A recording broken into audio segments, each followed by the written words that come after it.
Bob, the real estate market right now, it's nuts out there. It is. What are some questions that a consumer would ask when they're getting ready to buy a home? They're thinking, I really need to jump into the market. I need to get financing. What are some questions that a consumer should ask a mortgage specialist at this stage?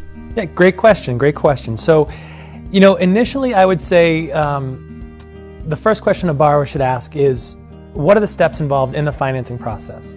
So, many times buyers have flirted with the idea of looking at homes. They've looked online.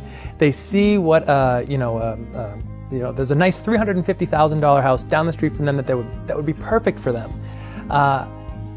It's important to meet with a financial representative at a mortgage company or a local bank, because they're the ones that are going to be able to translate that huge number of $350,000 into a realistic, tangible sort of monthly payment number. Here's a number that I can hold. So $350,000 is going to turn into a monthly payment of $2,200 a month, theoretically. So, okay, that's a number that I get, okay?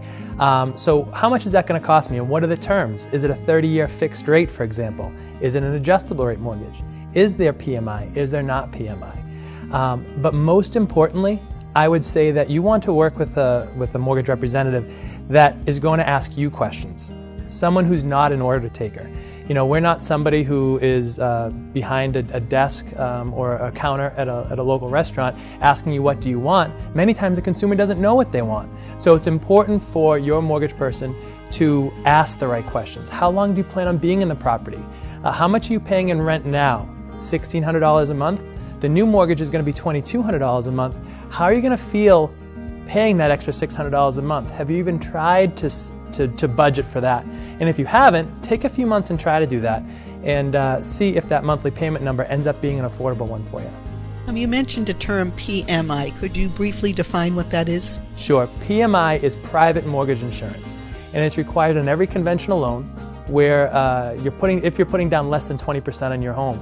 Basically what that does, it's insurance you're paying for the bank, that protects the bank in case the borrower was to default on their loan and the bank was to sell it for less. So the buyer moves into the house and says, this whole mortgage payment thing is for the birds, and they don't make any mortgage payment. The bank takes the home back, sells it for less. The PMI company, the insurance company, reimburses them for that loss. Oh, thank you. And I always wanted to know what that meant. Thank you. Good, you're welcome.